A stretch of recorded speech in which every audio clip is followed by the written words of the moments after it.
Okay, so I'm working on my 2002 Ram 1500 here, and we're going to be replacing this brake caliper up here on the driver's side in the front. Now what I noticed initially on mine was there was a excessive grinding noise up here in the front, and that caused for concern, and I checked it, and upon inspecting the rotor it didn't look so good, so I knew I'd had new brake pads on this. They're like brand new. So anyways, what I did next was went to checking out the caliper, and I'll show you how to do that and determine that one of these is bad here. So let's take a look at the rotor here. Now you can see this rotor has got some really deep grooves in it. So I have already replaced the rotor, got a new one. I got some new pads as well because those were already messed up also. So this is what it did in just a short amount of time. So we're going back with this remanufactured. It's a Cardone. It's about the best deal I could find. It was like $75. I believe there is a $13 core that you get back, but I didn't see a prepaid shipping label, so I'm not sure how that's going to work, because the cost of shipping this back, if that's not free, would far exceed $13. So anyways, these dual pistons, usually what happens, I've seen this before on other vehicles. I had an Expedition that was doing the same thing, but one of them will start seizing up, the other one will be fine, and the other one will start seizing, and you'll start getting this sticking piston, and it'll cause the grooves and the growling noise and all that excessive wear. But what we got, we're just replacing this unit. We don't need the bracket, it's perfectly fine. And one thing that is very important to note, when you're replacing this, of course you want to make sure you got the right side, but this needs to be up. This has to be on top. You will never get the air out if that's on the bottom. So very important to make sure that you've got the right side caliper and you put it on the right side. So this is it. These are already pre-greased, and it even comes with some hardware and some bolts. I'll look at these and see if they're just as good as the OEM. It's got the little banjo bolt and the copper washers in here. So we're going to go ahead and just get started now. So very first thing, we've chalked our rear wheel there, front and back. Now these come with these cheap capped lug nuts, and what I find to work the best is a 7/8, because they like to swell up. And we're just going to go ahead and break these loose, and then we'll go ahead and get our jack over here.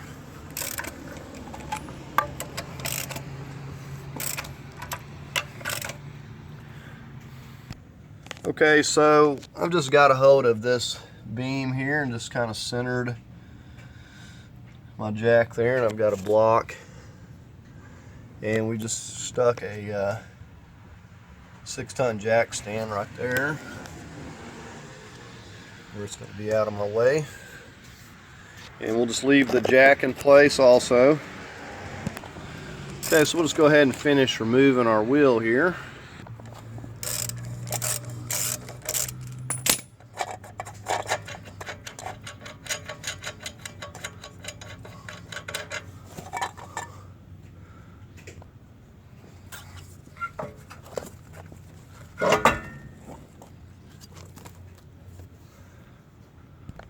And as you can see, we already got a new rotor on here. We'd already previously replaced that and got some new pads.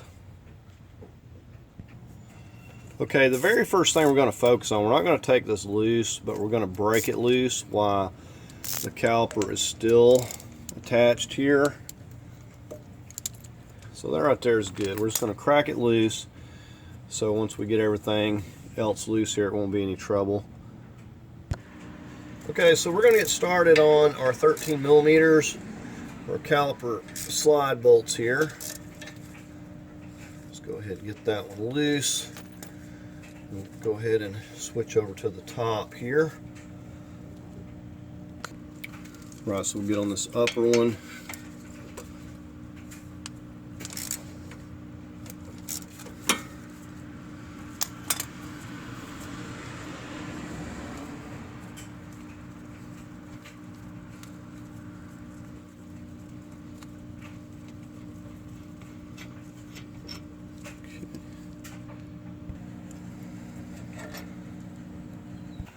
Now I got ahead of myself. I was going to show you this before I took the wheel off, but what you do is you take and spin your tire basically by hand, and you go in there and press the brake.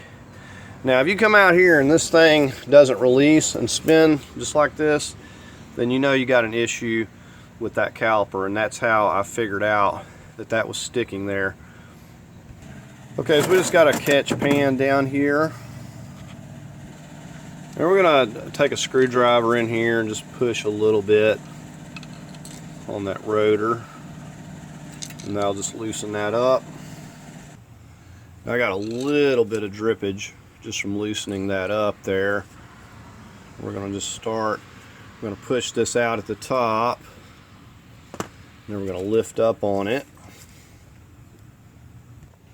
So we're going to lift up on it here and kind of lift it out of this. Okay, it's like hanging up over here.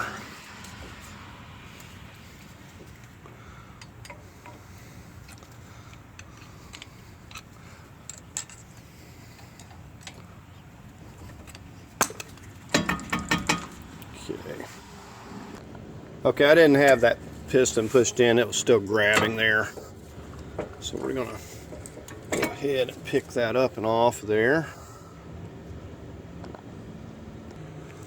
Okay, so I've got it just setting on a bucket here in my pan. We're going to go ahead and just finish removing this, and we'll have fluid running down here, making a little bit of a mess, but we're going to try to keep from making a mess. And we'll just let it kind of run. We'll get our new one over here. We're gonna run some new fluid in it till we get it running clean, but it will drip. Okay.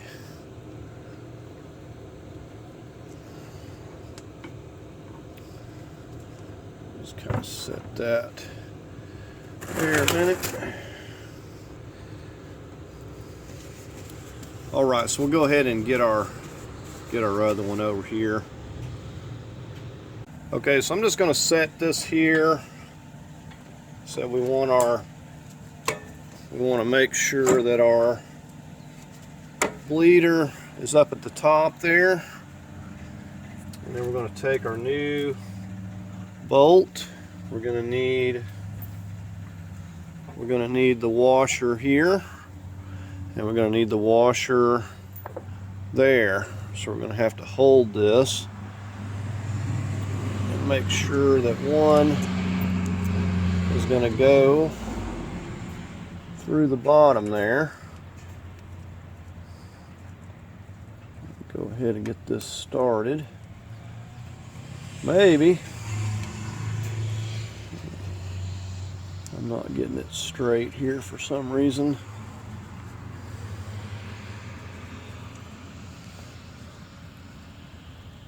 Okay.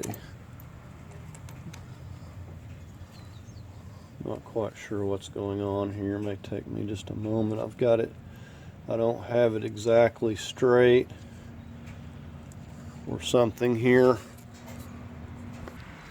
Okay, as it turns out, the bolt, the replacement bolt, will not start in these threads, so we're going to have to use the old one.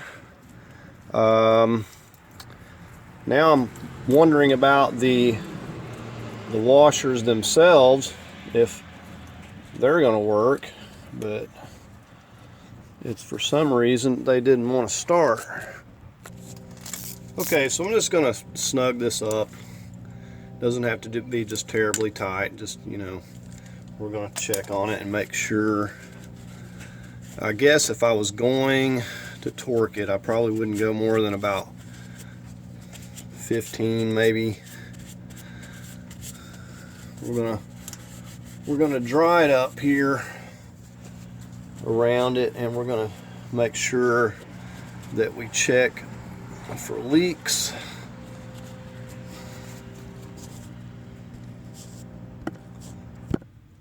Alright, so we've got some Loctite on here. We're going to go ahead and get our top one started. And like I always stress, make sure that you can get these started by hand before you go to putting a wrench on it, or you will cross thread them. We're not gonna tighten this, and we're just gonna get it going most of the way, and then we'll get on that lower one there.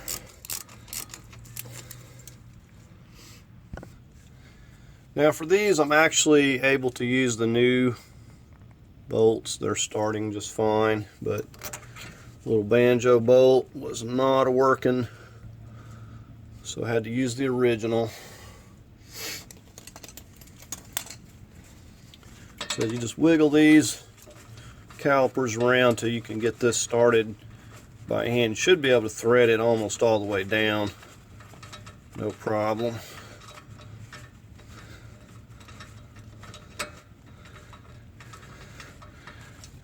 And I'm going to go ahead and we're going to torque these to about 15 foot-pounds.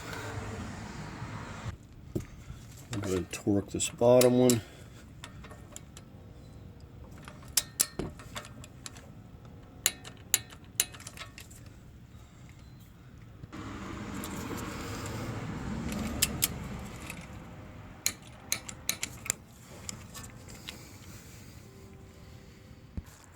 Now it goes without saying you do not want this to get low, so you want to monitor this even while it's dripping. Make sure it stays full. You can see where our max is up here, so we lost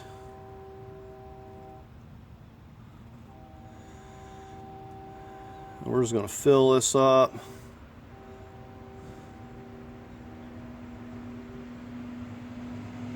And I'm going to, if we have to get more, we will. Don't get this on the paint.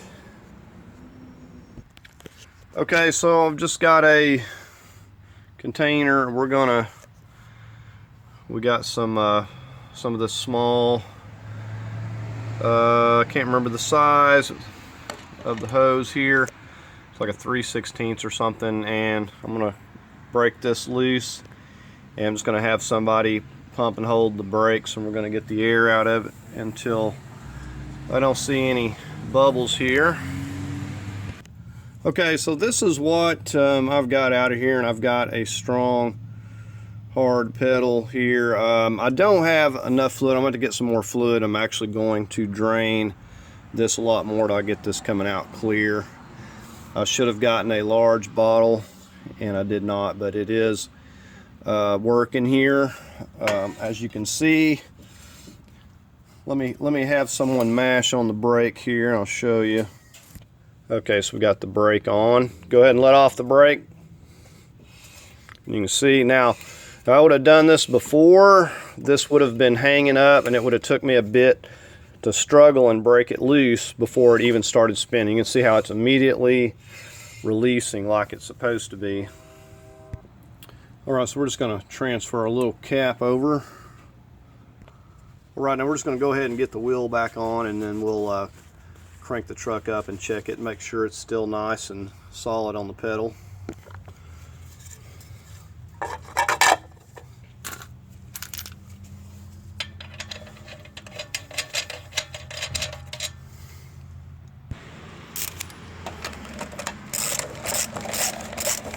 And again, if you can apply the brake and can't, once you let off of it, if you can't immediately start spinning this wheel, then you're going to have a problem with these pistons. And I always see the dual pistons are the ones that seem to have the most issues, at least in my experience. Alright, so we're just going to go ahead and get it lowered back down here and we'll give it the final torque.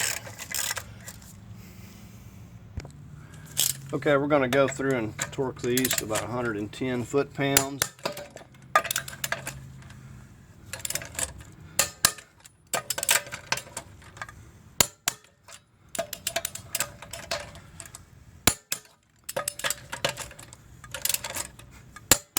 We'll just run around and double check them real quick. Okay, so you can see we got the fluid up on the max. With our chocks in place, I'm going to just go ahead and crank it up and check the pedal and make sure it feels good, and we'll check it again for leaks under here. Okay, so it feels pretty good. I can tell there's a little bit of sponginess, and I think I may have just a slight bit of air in that caliper. But I'm gonna have to get some more brake fluid before I can do anything. I just didn't have enough. I wasn't accounting. This is what I got. I wasn't accounting for how much fluid was actually in that caliper and how much was going to kind of drain out. So I should have got the larger bottle, and I think I would have been able to bleed it out a little more. But I'm going to get another bottle and bleed it some more because I can tell it's not exactly the way that it was before. But other than that, everything's looking good. I don't see any leaks on there, and you know, it's working and not sticking like it was before. But anyways, that's gonna do it for the video. I hope you found it helpful. If you did, give it a thumbs up. If you'd like to leave a comment, please do so. As always, I invite you to subscribe, and thanks for watching.